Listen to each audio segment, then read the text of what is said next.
online or in the room. As always, quite a lot to get through, so we will crack on. I am aware that a couple of people need to leave us at 11:30 as well, so we will try and make progress, although, you know, as ever, the agenda is quite full. But anyway, should we start? Craig, apologies for Yes. the meeting. Yes, thank you, Chair. I've received one apology for absence from Councillor Karen McCarthy from Birmingham. Okay. Councillor Woodall, new representative for Worcestershire.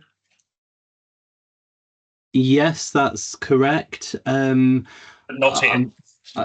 Yeah, unfortunately, I haven't received an acceptance. I haven't received anything, unfortunately.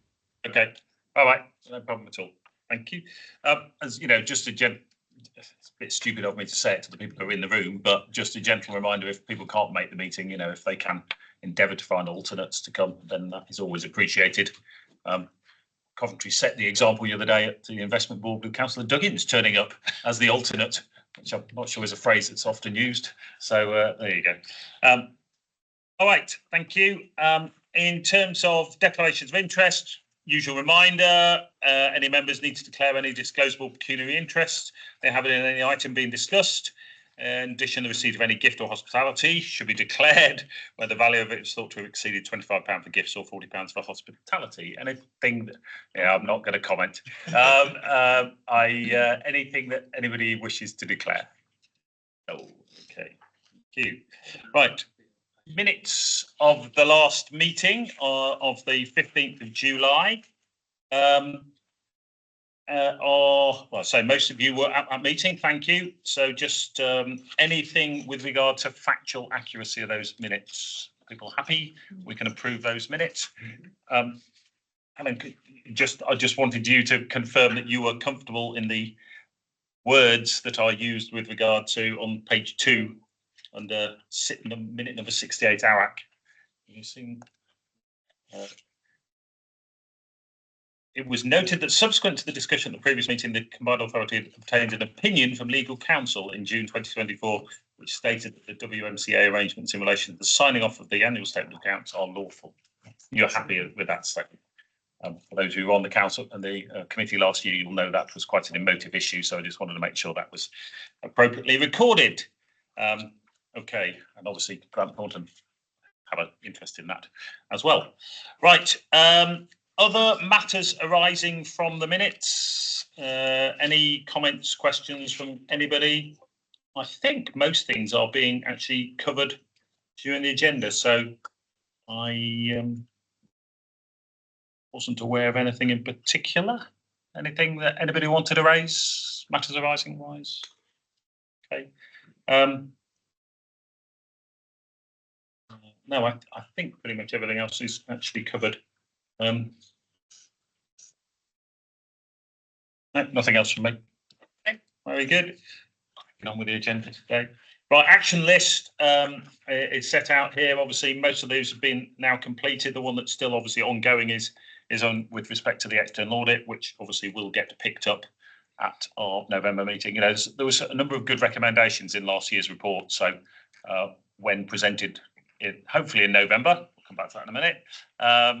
It would be great to get an update on Grant Thornton's views on those recommendations. So if we can make sure we pick that up, that would be good. In terms of the forward programme, thank you, Craig, for updating that for the various things that came out of the last meeting. Can I just remind everybody that we did move the date of the meeting to the 3rd of February. Those of you who took your dates from the packs that was distributed at the start of the municipal year, just to make sure you've got the updated date of 3rd of February. That was moved because of a clash with National Holocaust Day. So just please make sure everybody's got that. Unless there's any other comments on the plan, I'll be happy that it represents what we should be covering at all the meetings. Very good. Okay. Chair's remarks. Just usual very brief update from me. I had a meeting with the mayor the end of August to get an update from him in terms of understanding priorities, issues, any concerns. I think we're picking up on those as we go through our discussions. Obviously, in the way we shape our agendas for these meetings, I'm hoping we're picking up on those. I attended the board meeting on the 19th of August. Say the board for September actually was postponed or deferred until October, and there will be a significant discussion at that October meeting around bus franchising, is what I understand. So hasn't actually been a board meeting since our last meeting. Attended a overview and scrutiny meeting, and there is quite an important overview and scrutiny meeting this Thursday, which will be a prelim discussion around a policy engagement with the mayor. So ONS meet with the mayor twice, wants to discuss strategy, policy, and wants to discuss financial matters. And I usually try and attend those, so I'm familiar with what are the topics being discussed. And then finally, investment board, there was 2 meetings there, 20 in July and September that I attended. There was one in August I unfortunately couldn't attend. I think the only thing I'd feed back on there is, which feeds into a little bit of what we're going to be discussing today, is there's definitely a focus on not just new investments, but progress on investments that have previously been approved, and making sure, well, understanding if those are being delivered on time and on budget. And I think that's certainly something I welcome, and I think is important. And that's definitely a slight shift in the focus at the investment board, and it's not inconsistent with the work that Matt and the internal audit team did previously. But we'll also pick it up, because one of the things coming through those meetings is the number of change requests that are required, and you'll see that's referenced in the report that we get from Jyoti later in this meeting. So those are the remarks from me. Any questions on any of that? Everybody happy? Good. Right, at which point we'll move to agenda item 8, which is a hopefully relatively brief update on the external audit. Yeah, just a really quick intro to the report that's in the pack, starting on page 15.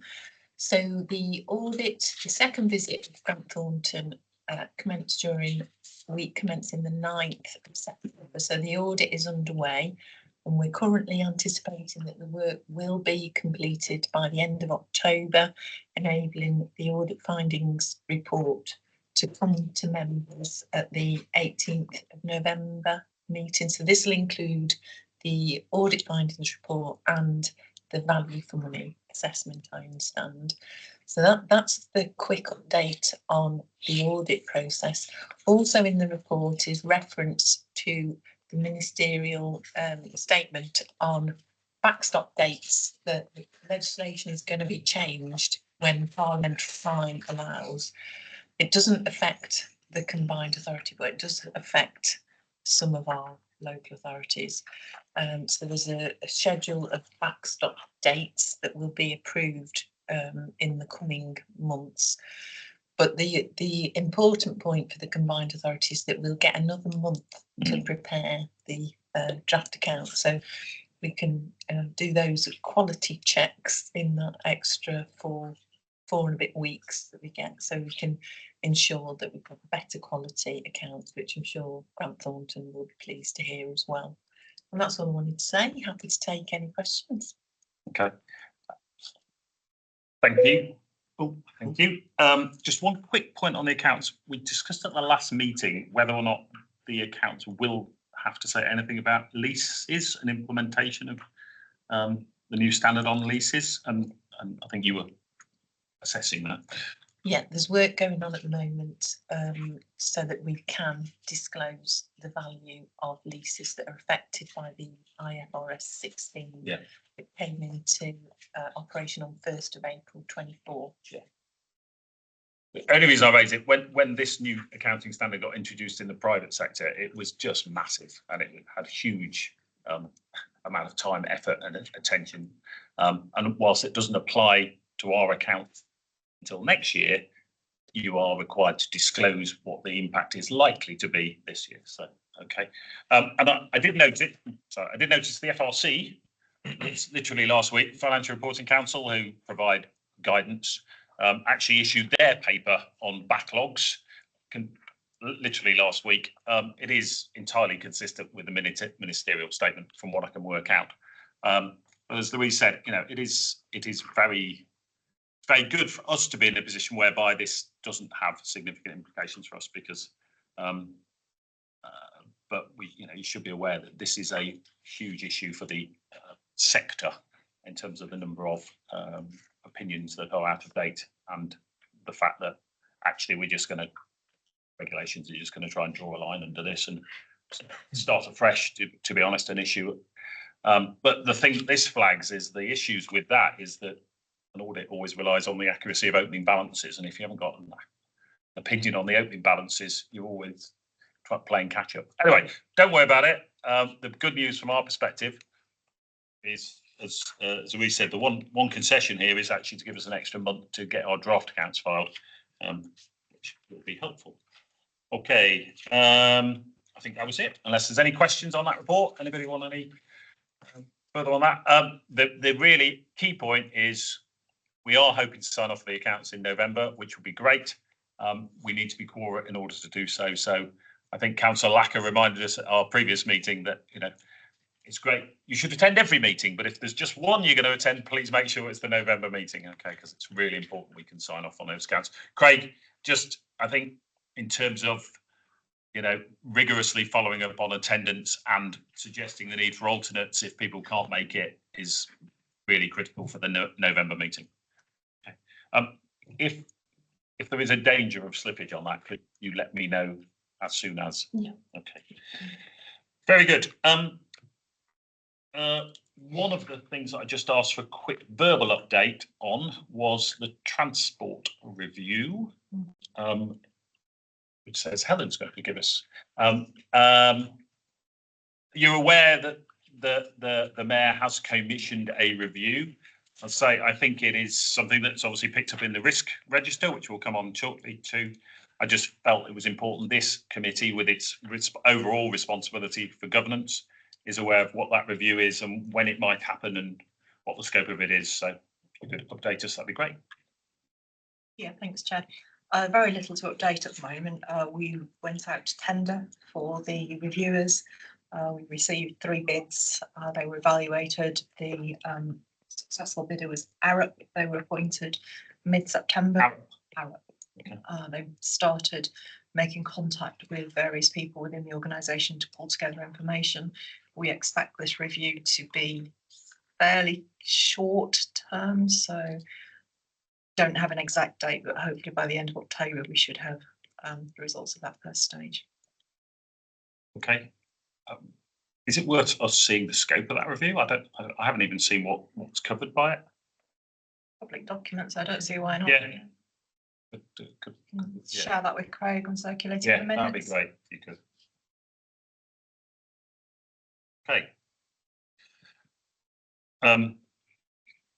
All right. Any questions on that? I do think it's an important review. It's not obviously being done by us, but it is something that we should be aware of and obviously be cognizant of. And depending on what the findings are, it may or may not have further follow-on consequences for us. And I actually noticed in your report that you referenced that you should be aware of reviews or being done by other parties in your role. So sure you will be.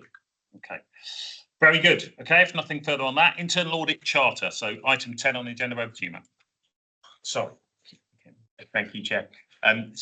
This report is on the internal audit charter. So the public sector internal audit standards require that the purpose, authority and responsibility of the internal audit activity is defined formally within an internal audit charter. This is the 24-25 update of that charter. It was the first charter since the internal audit service has been brought in-house. It really establishes the reporting lines within the organisation of the internal audit activity, also the access to records, personnel and physical property needed to be able to undertake internal audits, and also defines the mission and scope of the internal audit within the organisation. Something that should also be noted is that on the 9th of January 2024, the Internal Audit Standards Board issued the new Global Internal Audit Standards.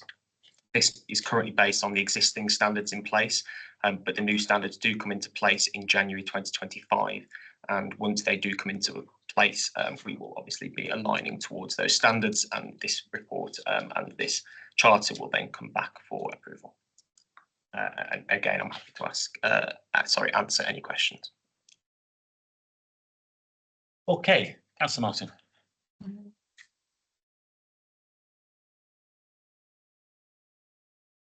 Just to thank you and say it looks fine. Thank you very much. Thank you. Okay, yeah, further questions? I saw a draft of this. I had an opportunity to have a conversation with Matt around it, so I've provided some input and feedback to it. Without prejudging any questions you may have, I thought it was a very good document actually, and very welcome in terms of setting the context for internal audit. So, any questions from other members of the committee?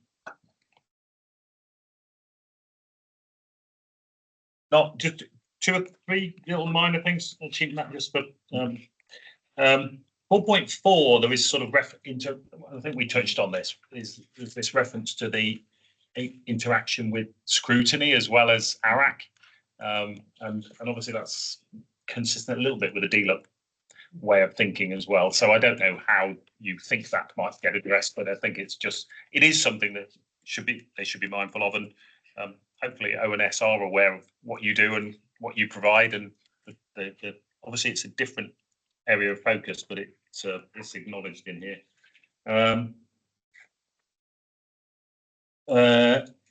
Annual report, again, under the DLUC thing last year, we obviously did a combined report from ONS and ARAC to the board. So it's important that your work gets reflected in that accurately and appropriately. So I think that's just something to be mindful of later in the year. And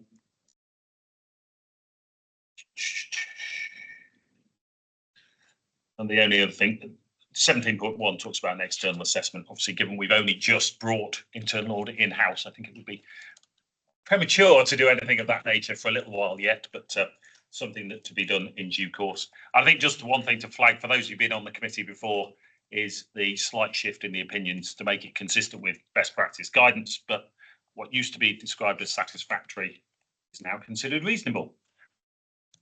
I'm not sure that's quite the right language I've just used, but you know what I mean.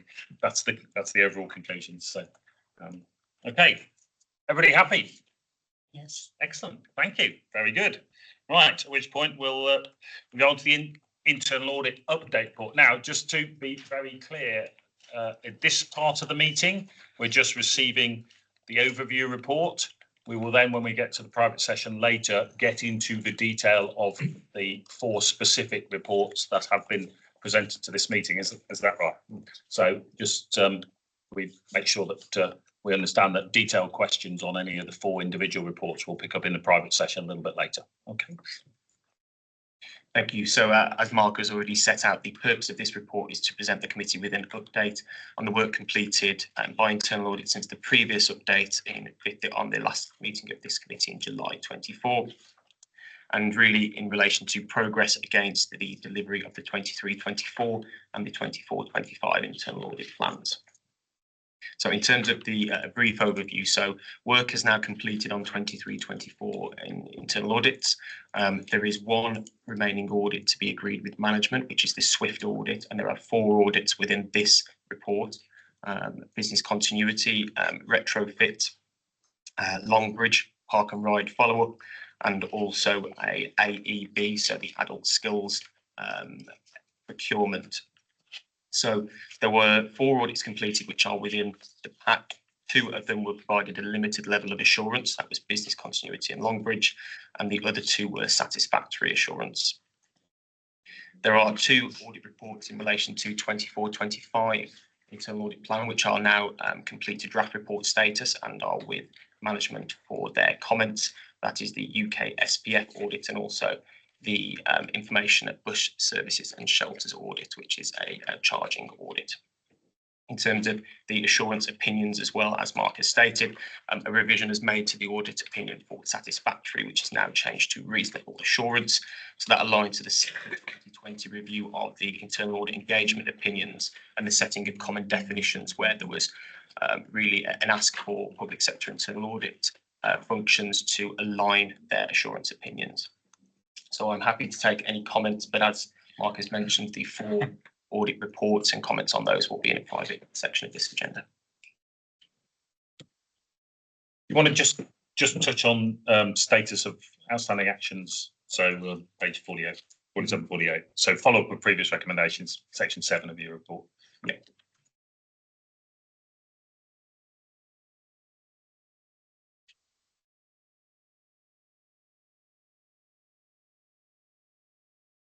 So section 7 of the report is a follow-up of previous recommendations. So these are tracked at each update of this committee. The table shows the recommendation statuses and those which are currently outstanding. In particular, the target action date for 2 audit recommendations from the key financial systems audits was passed. However, this has now been amended, the action implementation date, and you can see the dates have been amended to the end of December 24 for one action in relation to the accounts payable, and also an action in relation to accounts receivable. In relation to procurement exemptions and IR35, there were again revised action implementation dates of the end of January 2025 for procurement exemptions and the end of December 24 for IR35. Councillor. Thank you. Yeah, through you, Chair. Just want to pick up on that table again. So I can see there has been work done on the procurement exemptions and IR35, and that at the first one, 3 of the 5 actions have already been completed, and for IR35, 2 of the 5 actions have been completed. Will the actions that remain, I just want to know, are they green actions, amber, or red?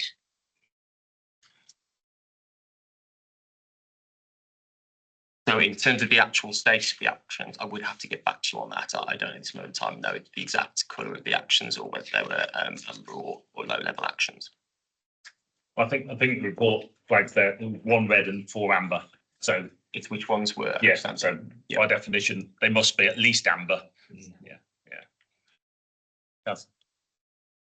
Thank you, Chair. Just wanted to pick up on the energy efficiency retrofits with its satisfactory level of assurance. Is there a risk that that's going to be devalued in the light of the winter fuel allowance being cut? Because the contract that we have, surely that's not going to be fit for purpose. Our very own website already says that the West Midlands has the highest rates of fuel poverty in any region, and surely now the demand for this service is going to really grow. Do we have any sorts of comments on the level of risk around the energy efficiency retrofit programme? You want to, obviously the detail of the report we'll pick up a little bit later, because I think there is a I think that's yeah, for the public. Yeah, but I think your point is absolutely a broader point around the programme itself. But is that something that's picked up more in the risk section of? There certainly is already a strategic risk around our delivery of our energy efficient homes. Absolutely. So, and that's predominantly sort of our ability to deliver on retrofit. Is that anything that either of you wanted to comment on at this stage, or is it? I am pretty sure that will feature quite heavily in the ONS meeting, which I referenced on Thursday, as being more of a policy matter. But I take the point that anything that either of you wanted to say at this point? No. Okay. Councillor Martin. Just to say, the one item, gifts and hospitalities, it now seems that all the actions have now been completed on that one. So this should be satisfactory. Okay. Thank you. Thank you. I think I'll feed back at the next meeting in terms of the items that come up at the ONS meeting around that. I do take the point you're making, and I think it is something that really will need to be reflected in the appropriate risk registers as and when. Okay. Other questions on this report? Any other questions on this report? At this stage, I say there are a few questions I think to come up when we get into the detail of the reports in the private session, but at this stage, no other questions? Okay, thank you, Matt. Which actually rather neatly brings us on to Strategic risk. Oh, apologies. Sorry. So a question from Councillor Bardsley. Sorry, yes, you've got your hands up. Sorry. So, Chairman, it's only to say I've got questions, but they will be dealt with at the end of the agenda on the detail. Thank you very much. I will ask Craig to remind me to make sure I spot that you've come back to you at that point. Thank you. Thank you, Chairman.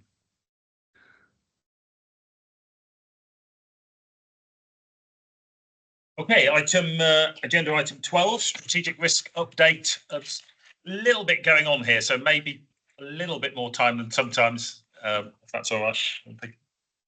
That's fine. So I'll just highlight a few things, and then obviously I'll bring some questions or discussions you may have. This update was discussed by the exec board at the start of September, so it reflects the position following a thorough review across the sort of the summer months by officers, and was then agreed by the executive board, say on September. There's a couple of things I would highlight. Certainly there are two new risks. So we have moved away from the inflation and global supply chain risk, which I think you ran into previously as well. That risk is now being sort of closed, but what we are now doing is focusing attention on the sort of the specific areas where those sorts of external economic factors may have a significant effect. So we now have two new risks on capital delivery projects, so focused on transport. One's focused on transport, the other is focused on housing. And then there are two other risks which have seen an increase. The first is financial resilience, and that reflects to possible sort of concerns around potential cuts in government departments' budgets, and a second, which is WMCA resilience. So this is sort of financial resilience. This is more to do about sort of business continuity, etc., and that reflects the very points that you'll be discussing later in terms of the internal audit, in terms of business continuity. So they were the main sort of changes that I was going to sort of highlight to you, but very happy to take any questions. Okay. So obviously there's a huge amount of detail in the risk register. So Peter has again presented us with a summary of the things that have been changing in the risk register. I think the one on housing I thought was an amendment to the wording rather than being a new risk. But if I look on the your 12-month trend graph, yeah, is that right? We had a housing risk there, yeah, but this has been expanded. Yeah, it's absolutely right. It's not particularly a new risk, but it's definitely an expanded risk. But the transport one is a brand new risk. Risk is a new risk. Yeah, no problem at all. Well, I'll open it up for questions first, and then I'll follow. Councillor Martin. Thank you, Mr. Chairman. It's good to see the systems and the assurances and security as top risk, given the internal audit of business continuity. All of the scorings and target scores look reasonable to me. Thank you. Other questions from other members of the committee on this update on council? I suppose one of my main ones is regarding the IT security issues. I must confess I haven't read through all the detailed report, but given how high a rating that is, what are the sort of steps being taken to house that? And I suppose generally as well, what kind of data would the combined authority be holding regarding its work for the region? Thank you. So there's actually been quite a lot on this. There was an extensive discussion about this particular risk. We are very close to procuring cyber insurance, which we've not had previously. So that will provide a degree of financial sort of protection, as well as some technical advice that we can then sort of utilise. So we are edging closer to having that in place. There are some information. I'm trying to remember the phrase that we're using, but there's sort of information processing reviews, I think is the phrase that we're using, that are about to sort of take place as well, to get a better handle on sort of what our processes are in place around that, our sort of information management. And there is a lot of talk about better understanding of the range of other technical services that people can make use of, that then provide access into, or potentially provide access into our system. So, and that's another area that's sort of been sort of given a lot of focus. But I think they're the main things that we've been sort of discussing to look at how we might sort of better control these risks. We had on cyber essentials accreditation.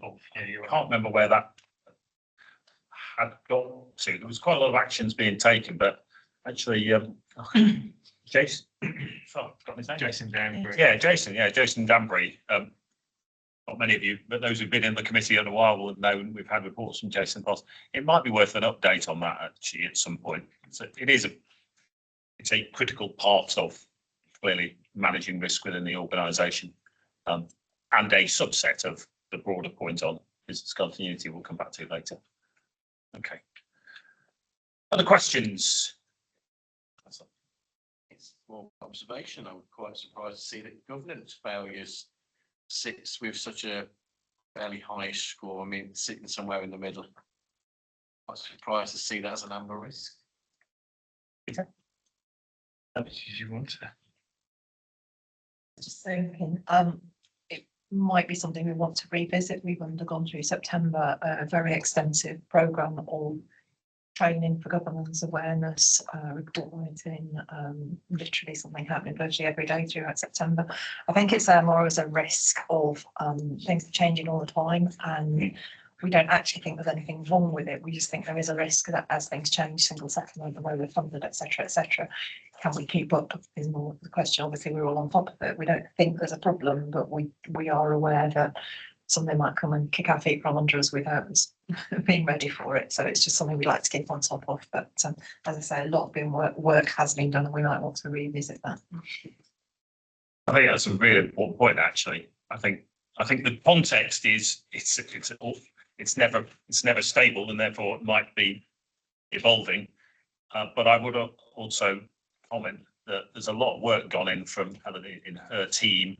And some of that is evidence in what we, so the last item on our agenda today is an example of where we have significantly enhanced our processes around governance, in terms of third-party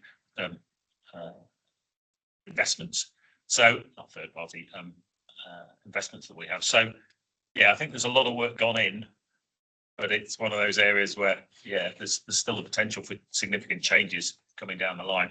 I'm just comment for me briefly on the, one of our top risks in terms of high likelihood and high impact. I understand the high impact, I suppose, is on the financial resilience to absorb financial shocks.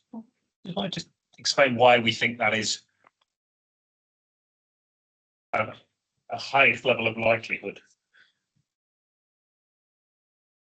So we have a balanced budget for this year, but it was reliant on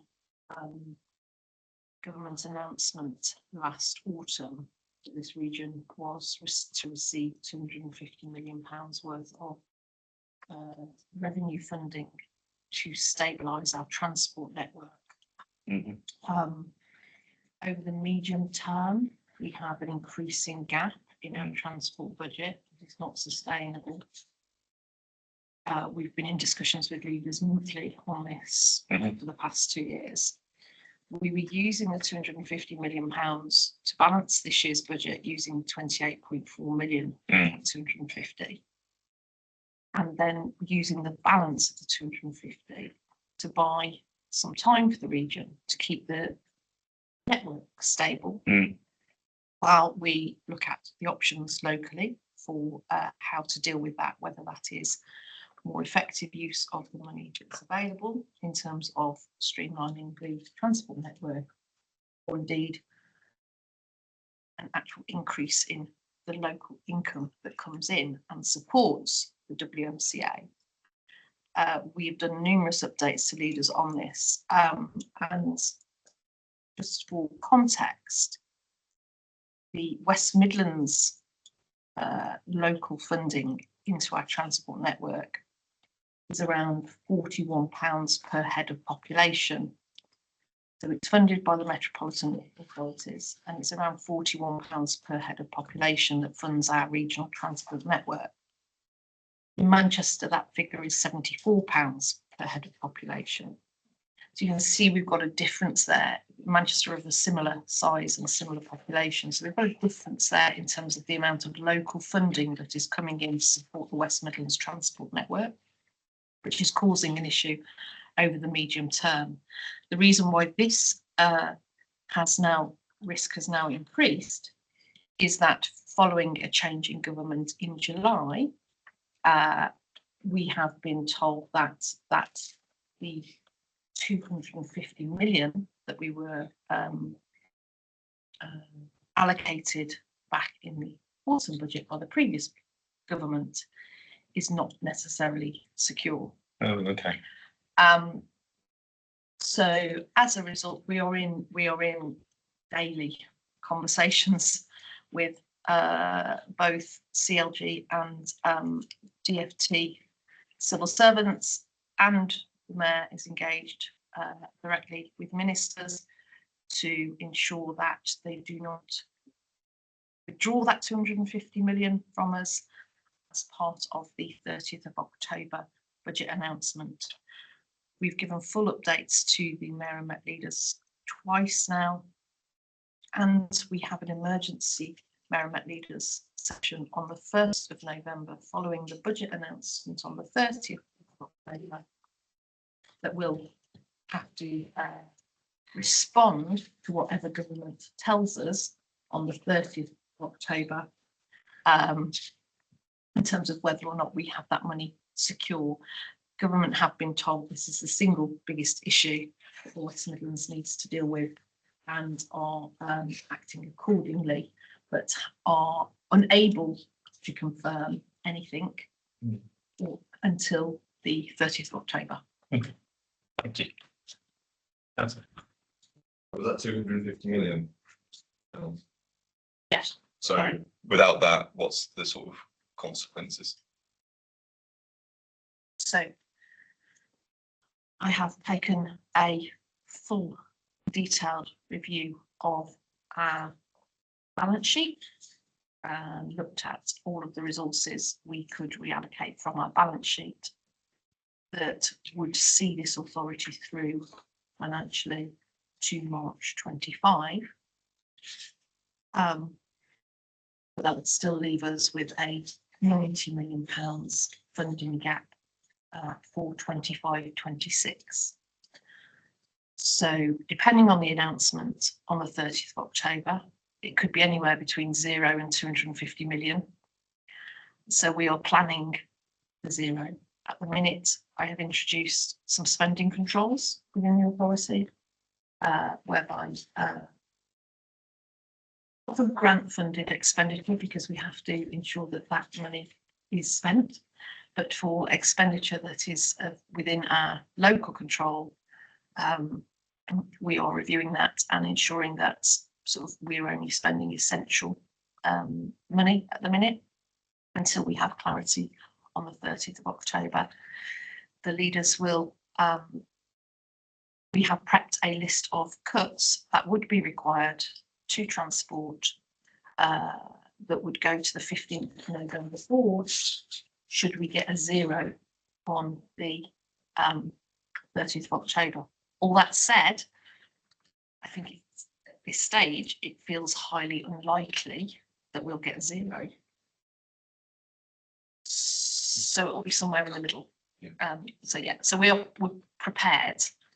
So having that money last year, was it essentially just the previous mayor just getting the money from government? Is the new mayor just not being able to deliver funding such as that?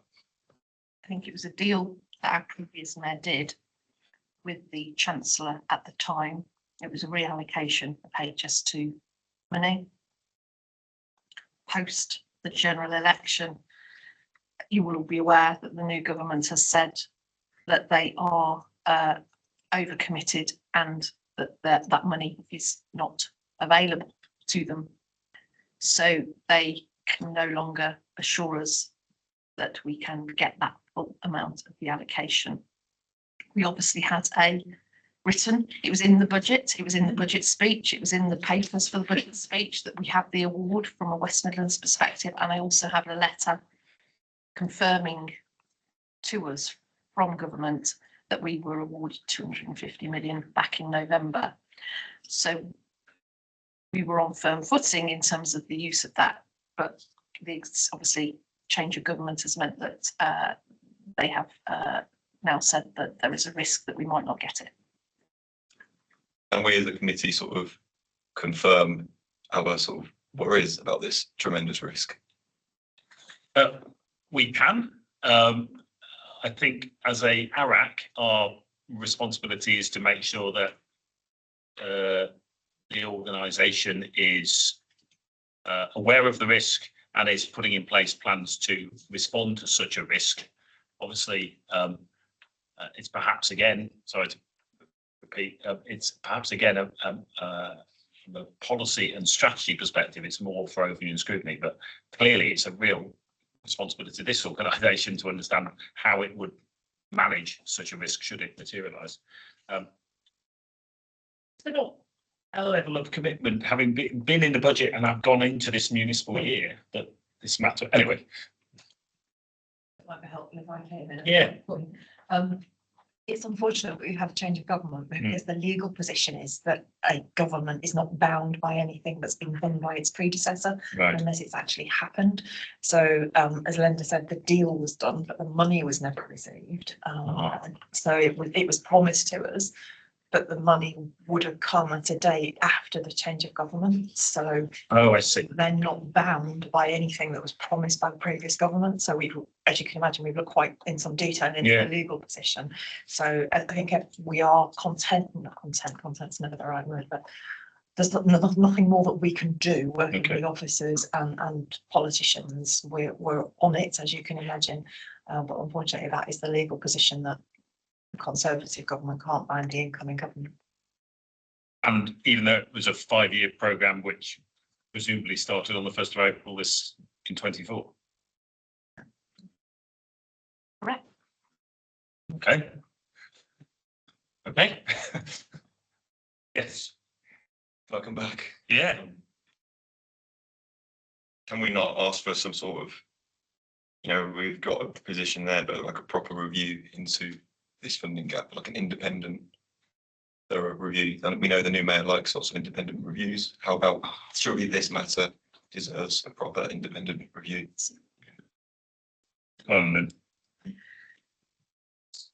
This funding gap has been reported fully through Merrimack leaders and actually through to board for a number of years.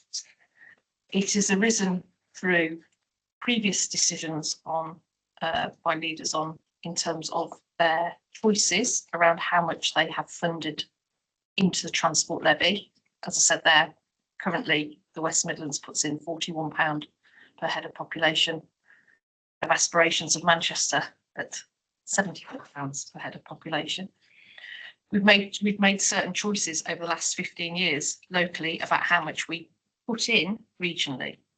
That said, that's not the biggest pressure on this levy. The biggest pressure on this levy is coming from the sustainability of the bus network in the region and the increasing level of deregistrations we are seeing across the commercial network, because they are no longer profitable routes, of which then the authority has to step in and then subsidise. So we are not, before anybody panics, we are not in we're not like a local authority in terms of being anywhere near a sort of 114 status, etc., because statutory services are very few. The only statutory service we have on transport is for English national concessions on bus, which is about 60 million, 119 million pounds that comes in. The rest of it's choice. So we've got a very clear plan of what the choices are in order to mitigate that gap should there be no further funding coming in locally. We are quite restricted from a West Midlands perspective, so the value of the levy is quite low. Also, we have mayors have the option to precept. You will be aware that actually that's a matter for the board to decide whether or not they precept. However, from a West Midlands perspective, the legislation does not currently allow us to precept for transport. So we've got a little bit of a problem there. We could only probably precept for transport going into the 26-27 financial year once the legislation is levelled up nationally to allow everybody to precept for transport. So there's income to come in, but equally there are significant choices that we have locally to fill that gap. I think the precepts like tax. Precept would be a local tax, so a bit like the fire and police precept. I can absolutely confirm that this is a topic that has been discussed at length in budget presentations over the last 3 years, and the issue is well known. It was felt obviously that with this stabilisation grant coming of 250 million, that had bought some time. Obviously, if that gets removed, then that time is no longer available. But it sounds like you have already done contingency plans to address a shortfall in the current year, should that be needed. Absolutely. And it's just the risk at the minute has become more acute and urgent. It was always there. It's just that the 250 million was buying some time for the leaders to address it. Without, if that 250 is zero, it becomes more urgent and acute. As I said, we've taken contingency measures this year that means we can manage it. They are having discussions about how they would manage 25-26. Should that be zero? I'm not convinced that will be zero at this point. I think it's a really, really big question, to which obviously we, until the budget comes along, we do not know the whether there is an issue and how, and if there is an issue, how big the issue is and what the nature of the issue is. I think it's definitely something we should really get an update on at our next meeting, 14th of November. So, and to your point, obviously we would then, if that risk therefore crystallises, then we would want to have a very clear understanding of what is being done to address it. Yeah. Oh yeah, Councillor Lacker. Councillor Lacker. Thank you, Chair. I think the discussion moved on further down on the finance, which is quite right to discuss. It was a minor issue which I want to understand, or some kind of assurance in that way. All staff required to complete information security training. That's in the document. I'm just trying to understand whether that's already done. If it's done, it should be. I mean, it's probably easier work. Just expecting the every worker, so this risk is reduced. It's a controls measures in place. That's in IT systems I'm talking about here. Yeah, so you're talking about a response to one of the strategic risks around IT being training being in place for staff. Yeah, there's the control measures in place. It touches upon something that we were saying earlier around governance. If there's control measures in place, those things don't just sort of stop because they've moved into that column. They're the things that we have to keep doing constantly, all of the time. So, information sort of systems training for staff is there. Should be Thank you. That's fine. Yeah. As long as it's done, that's fine. Thank you. I thought I'd just make a comment, if I could, in relation to some assurance that we might be able to provide within the internal audit plan for 24-25 regarding some of the risks. So in relation to cyber essentials and the IT risk, we do have a cyber essentials audit coming up in Q3/4, also an external IT vulnerabilities audit, so we can review some of the risks which are in the risk register and at the high level risk there, and hopefully provide some assurance. Also in relation to the governance risk, there is a decision making arrangements audit, which again will be Q3/4 of this year. And also in relation to the councillors actually hanging up in terms of IR35, and we've come back, there is one high level and one medium level recommendation which are outstanding. In relation to the high level one, there is a contingent worker framework which has been put in place, and the majority of that recommendation has been put in place, and up to now it is the finer details of implementing that framework which is outstanding. Thank you.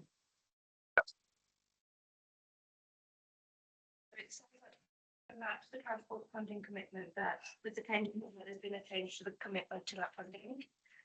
Are we in a similar position or a better position in securing the funding for the investment zones?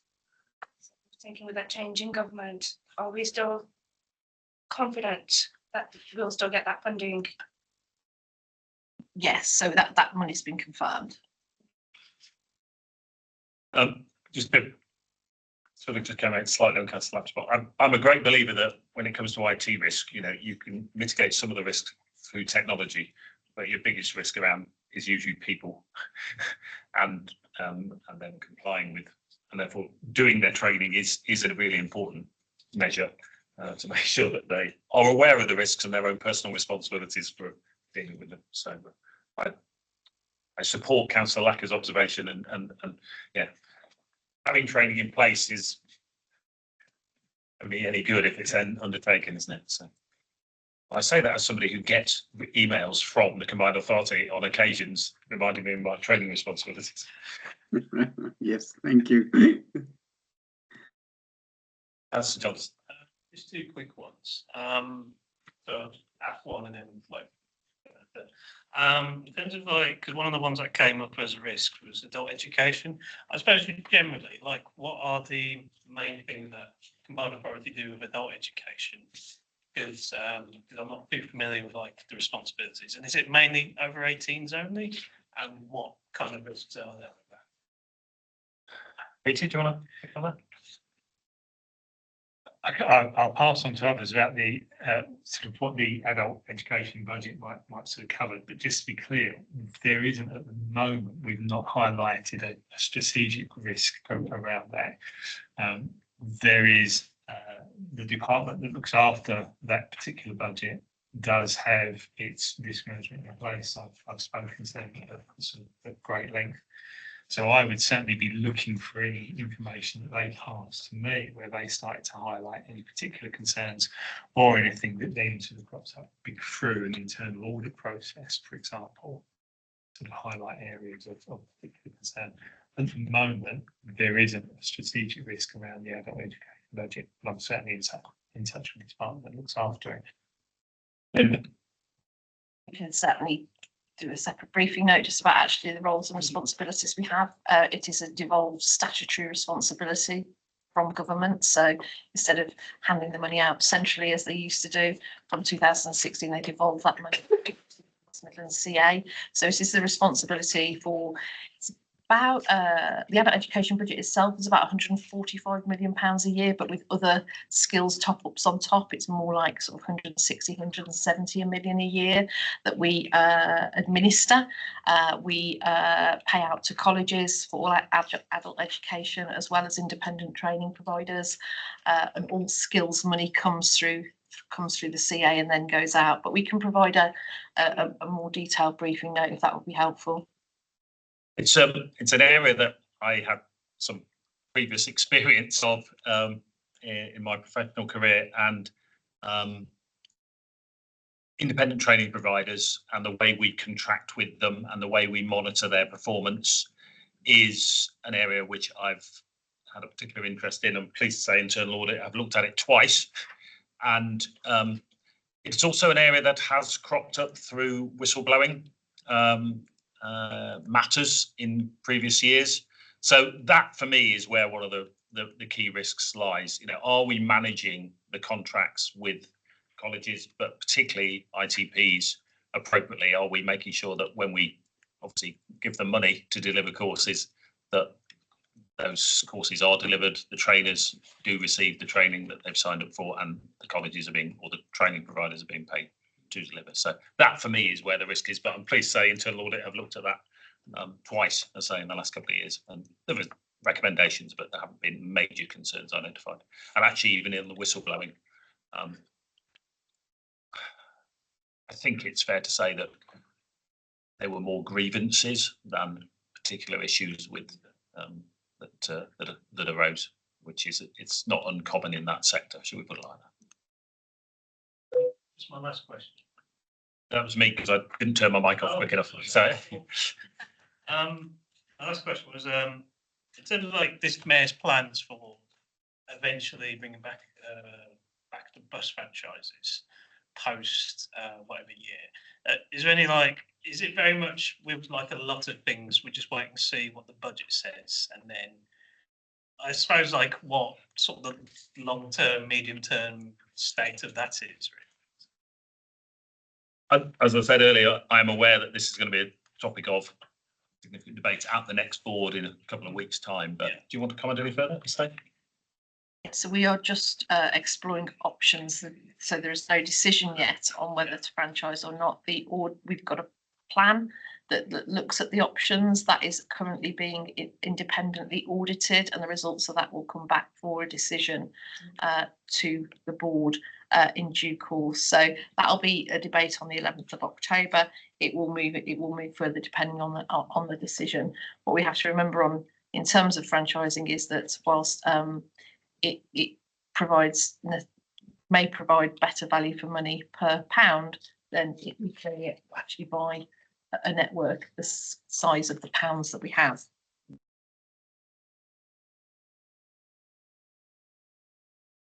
Any other questions? Can I just say, by the way, I think our role as an ARAC, the R in ARAC stands for risk, and I think actually our engagement with the issues of risk assessment, if you engage appropriately around the risks facing the organisation, then you focus correctly on what assurance is needed, and then we're doing our job. So, I do very much welcome the engagement that members of the committee are having around the risks that the organisation is facing. And as I say, it's never a stable situation. It's always moving. And when you have a change of government, obviously that's a point in time where things may change, albeit still you've got a change in mayor and a change in government, but we're still working out what that means. But we need to be alert to it. So, thank you, Peter, and the officers. Chair, just butting in. I think Linda made the comment that it's being an independent audit being done on that plan. I'm just trying to understand that independent audit is from outside or somewhere, or our own auditors are doing. I'm just trying to understand that, if possible. Yeah, there's an independent review being done of transport capital, I think. There is also the case for Oh, the future of options is being independently audited. That's a requirement of the process. That is, I don't know whether I'm allowed to say who's actually doing the work or not, but it is an independent firm, a third-party firm. Okay, thanks. Apologies, Councillor. That was very explicitly referenced at the last Combined Authority Board, even though I can't remember who it was who was doing that work, but it was, as you say, it is a requirement that it be done in terms of independent review of the numbers that are then used to inform the decision, not the decision itself. Thank you. Okay. Very good. Thank you. Jyoti, welcome. Single assurance framework. So this is one of the significant risk mitigation processes that we have in place as an authority, and obviously we welcome a quarterly update. I think I said to you earlier there was a very specific request I made of Jyoti for this quarter's report, which is just what triggers change requests and how those are controlled and monitored, because I was aware, particularly from the investment board, that there are quite a lot of activity. There's quite a lot of activity around change requests. So if you can specifically touch on that, that'd be great. Thank you. Morning, everybody. So as the chair mentioned, the summary of the aim of the assurance performance report is summarised in 3.1. So it's a standard report that I bring to this committee. It's quite a detailed report with some quantitative information provided to support the summaries. But the summaries are the main summaries provided in section 12.8. There was no significant issues to highlight for the committee today. 12.9 also I've added in there as an additional section. So as we're preparing for integrated settlement, there's lots of preparation being undertaken by the combined authority, and some of that preparation is summarised in that section. And to provide assurance to this committee, the single assurance framework is quite central to those arrangements being prepared for integrated settlement. So reassuringly, the assurance framework is very central to that end-to-end framework. And I'm working with a number of heads of service across our enabling services, finance, governance, procurement and legal in terms of preparation for that work as well, and the controls that we have in place. As the chair mentioned, there was a specific ask to be detailed in the report, which is summarised in section 12.8.7, page 145 of the pack. So what was noted in the I think it should be 12.7.8, by the way, just as a tiny point of detail, just to make sure people go to the right place. When you're looking through the printout as opposed to in real time, but I did spot that as well. So the summary is provided there as well. Earlier on in the report, on a page 137 of your pack, the table in 12.1 summarises the trends across all the different activity in terms of business cases being developed and the change requests as well. So the trend around change request is summarised in the end column, and the chair requested some additional assurance to be provided in the report, which has been included. So it is noted in terms of our change request activity has increased. And the controls have been summarised there. So through the discussion that we've heard around the risk summary provided and the financial summary that's been detailed as well, there's quite a number of external factors which are driving increases in change requests. So these are projects and programmes which are funded through investment grant funding and major investment funding. So there are external factors which have impacted the increase in change requests being issued. The controls are summarised in the section there as well. And encouragingly, as part of the integrated settlement and reviewing the controls that we have in place for the combined authority, even last week, internal audit, legal, finance and governance were working together to ensure that those controls are effective, and if there's any other improvements that we can make as well. Just to note that some of the controls, also to note that the change request could also be requested as part of opportunity risk, so where there are some opportunities to expand some of the programmes that we are delivering. So in recent months, we have received additional funding around some of the programmes in our skills area and some transport projects as well. So those have been noted. Happy to take any questions on the report. Hey, thank you. So can I just pick up on a couple of things on the change requests? I'll say, and this is in 12.6.2, you do reference that it is recognised the majority of these changes breach the SAF tolerance of 10% for cost increases long before submission. So you're sort of saying that actually you are bringing to our attention that actually these change requests are not being flagged and highlighted and addressed at the point where your process would require them to be so. Is that fair? Yeah, we have quite a wide-ranging portfolio, so in terms of all the different projects and programmes, and this is an area that the enabling services is focusing on. So we do have tolerances set in place. And obviously the single assurance framework change request processes dependent on the monitoring performance information. So again, we're working much more closely with the delivery teams across the combined authority and local authority to reiterate the change request process and controls that we have in place. We have an enabling services group, so we're sharing intelligence much more closely as well. That this is the second line of assurance which is in place for the single assurance framework, but there are instances where the change request could be brought forward earlier in terms of exploring the different opportunities around the mitigations that we have in place, and that summary is provided in the report. Because my based on my review of the dashboards that I see, you know, I think it is quite common that a change request will come through after a deadline's been met, which is clearly not ideal. And I suppose the other thing that I would welcome your perspective on is, in those change requests coming through, it appears that often what happens is the deadline just moves, rather than necessarily the overall cost is reassessed.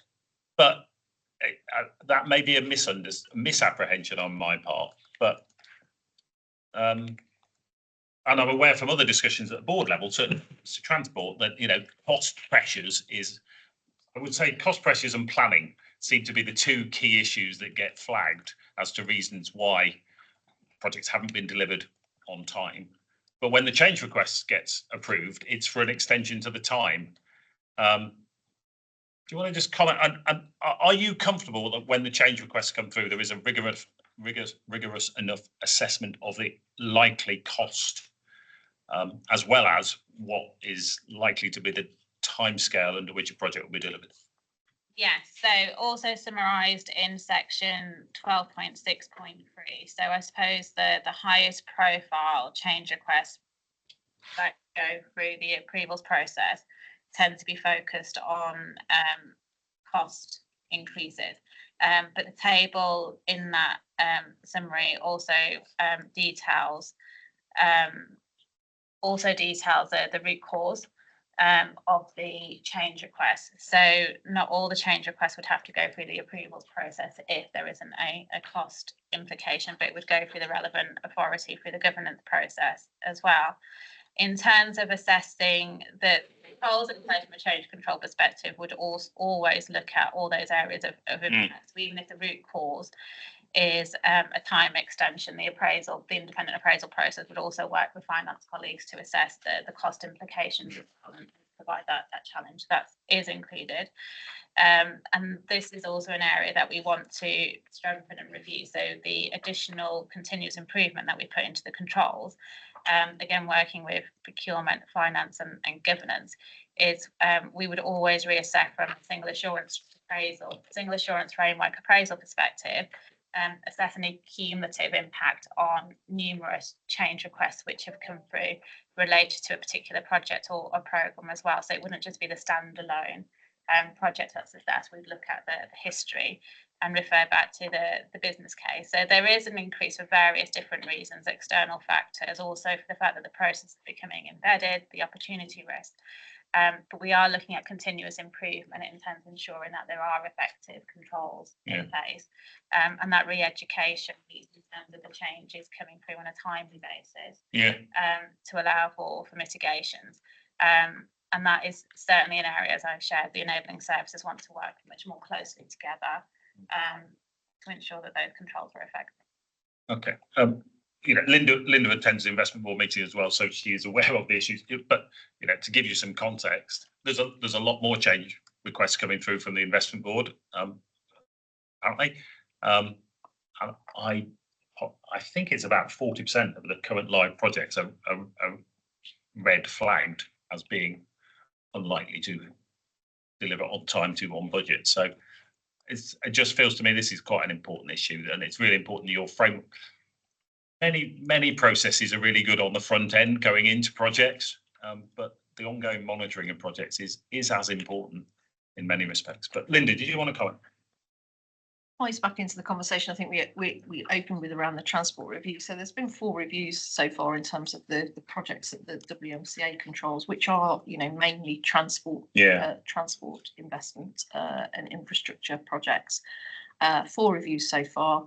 140 odd recommendations coming out of those reviews that the TFWM team are implementing, and that's the work then that Matt is doing in terms of, he did an interim audit back in January. Yeah. The team did, and there's another report coming Okay. about the effectiveness of those recommendations, whether they are working or not. Yeah. Because this is part of the issue for me around catching stuff early enough. Yeah, and absolutely.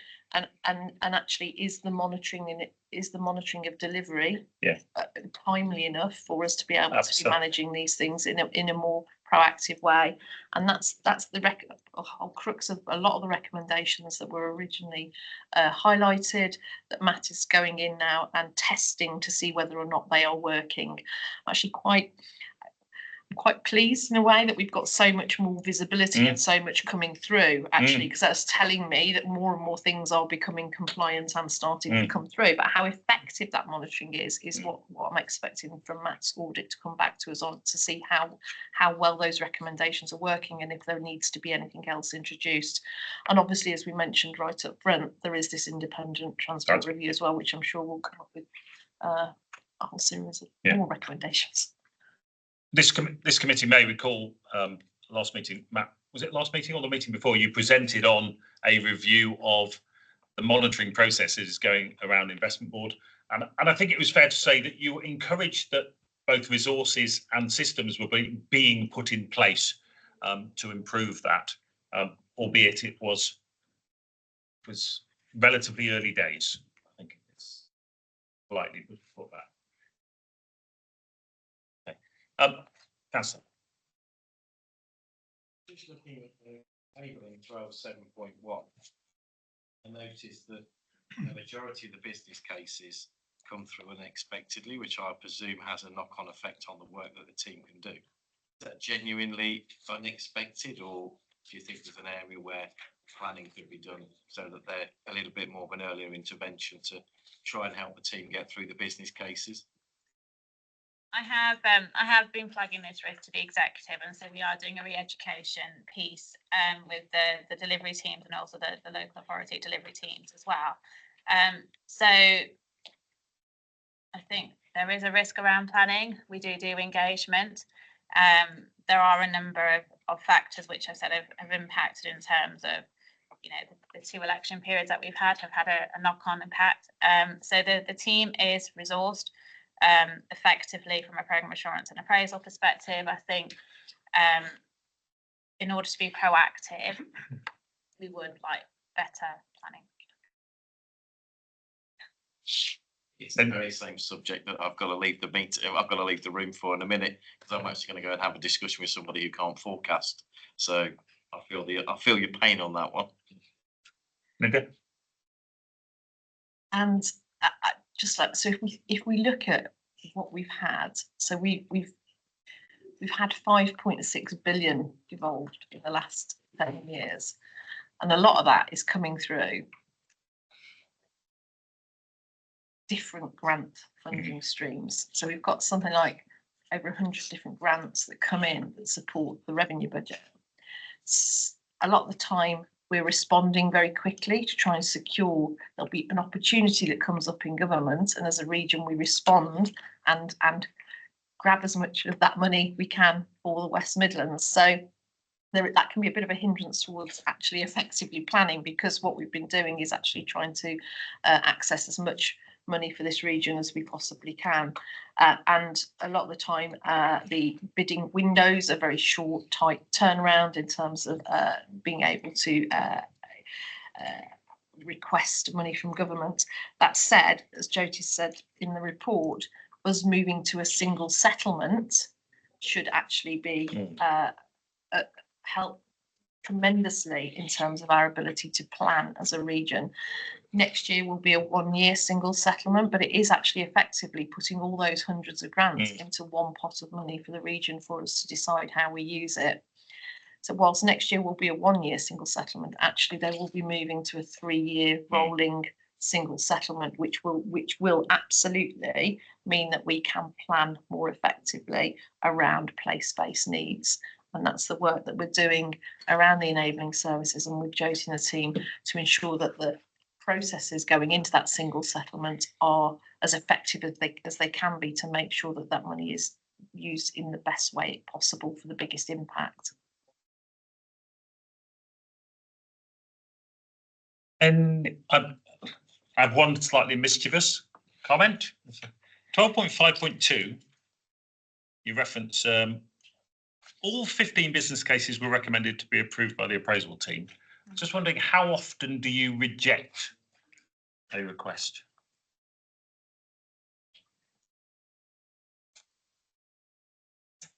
I help on that. Yeah, of course you can.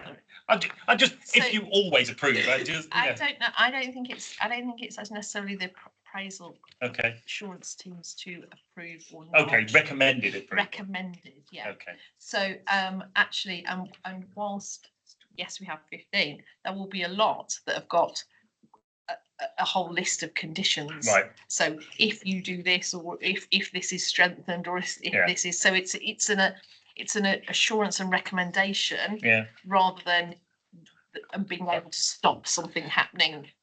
But I can absolutely say that Joseph's team normally have a string of conditions that are attached to their recommendations. I did say it was slightly mischievous, but it is important that people don't just think it's a rubber stamping exercise. It is really. So again, just building upon that comment on the controls that we have in place. So the appraisal team is independent, the delivery teams, it's independent appraisal. There's a number of recommended conditions attached, and we're working closely with the governance team to ensure that actually they are captured, and then they will feed into the relevant funding agreements or the decisions that are made. So making sure that that part of the control is there. Okay, thank you. Any other questions from any other members of ARAC on this report? Well, thank you very much, and thanks for the additional insights on the change requests, and wish you all the best in overseeing those in the next few months. Okay. Right. Last item on in terms of the public aspect of the meeting, the overview of the arm's length companies. So Helen, do you want to just introduce this? Yeah. So this is effectively a follow-up report. If you remember, we came in, I think, March earlier this year, and you asked for more detail about our companies. So this is a follow-up report.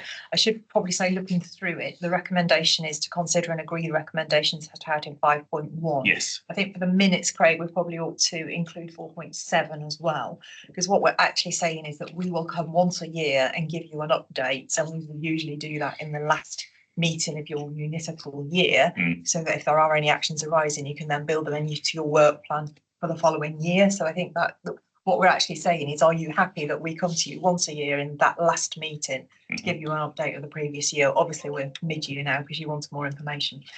What we've done here, you can see the report author is a lawyer in my team, senior lawyer Sarah Lyons, who's recently joined us, and one of the projects that I've given to her is actually going through all of the companies that we have. Partly for your assurance, but also partly for mine, because all of these companies predate me arriving at the authority. So we've given you more detail that you asked for in here, but I wanted to be clear that this is an ongoing project, that Sarah is looking more deeply into the companies. What do they do? How do they do it? Are there any issues that we need to flag up? They're all very different. Some of them have a decent number of employees that crack on and deliver almost completely independently, and others are very much a vehicle that we've had to set up, because what we have to deliver can only be done through a limited company, and therefore it's almost a construct sitting alongside the CA, but not really a separate individual thing with its own employees. So they vary quite differently. So ongoing work for me to fully understand and flag out any additional risks. But I think you've got the detail there, but what they are, what they do. I haven't identified any particular risks that you need to be aware about at the moment. I'm not to take any questions. Okay, so thank you. So those who were on the committee last year know that this has been a little bit of a journey we've been on, and I certainly commend you and your team for this version of the report. I think it's much more comprehensive and consistent across the different companies. I think we had bits of each of these bits of information, but this time around it's all presented in a consistent fashion. So thank you. Really appreciate this. I think we've got a much clearer steer. Even our external auditors hopefully find this useful as well, because obviously 2 of these companies I think are in scope for the external audit, which was a topic we discussed at a previous meeting. I think I raised with you on the draft report, just on the assets piece, it's probably just a book value rather than description of the assets, which we could do, but we don't need it changed at this stage. We talked about growth company having an audit committee as well, which I think is on 160 to be picked up. But other than that, I've definitely welcomed this. There has been an incident during the past 12 months where actually getting clarity of the relationships, the governance over one of these arms length companies has been important for us to understand and know, and is in the course of being addressed. But open it up for any other questions really, or comments. And is there anything else that members of the committee would find useful in terms of our oversight of this particular area, and being aware of potential risks that arise? I should just flag, obviously, Matt did say in his report, if you read in the internal audit charter, that these companies can fall within the remit of internal audit, should we feel that they're areas that require review. The flip side to that is they are relatively immaterial in the context of the overall combined authority, which is the point that I think Linda was making as well. Councillor Martin. Thank you for your report. It gives us a lot of facts.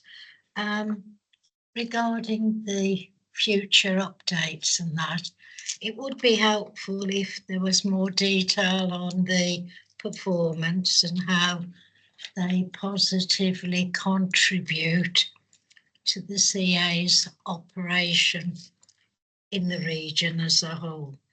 And thank you for your report. Thank you. Any other questions? If not, we'll go to the recommendations actually, because yes, this is definitely a report where we're asked to comment and approve a recommendation in terms of receiving an annual report of this nature. Committee happy to support that recommendation and option 1 as in 4.7. Okay. Yes, Chair. Thank you. Thank you. Very good. Right. If there are no other questions at this stage, we'll move to the private session. So I will note that at this point we, in accordance with Section 100A of the Local Government Act 1972, public and press be excluded from the meeting for the following items of business, as they're likely to involve disclosure of exempt information as specified in the paragraphs of the Act. So I don't believe that we have any members of the public, do we? Or no? I'm just looking stuck. I don't think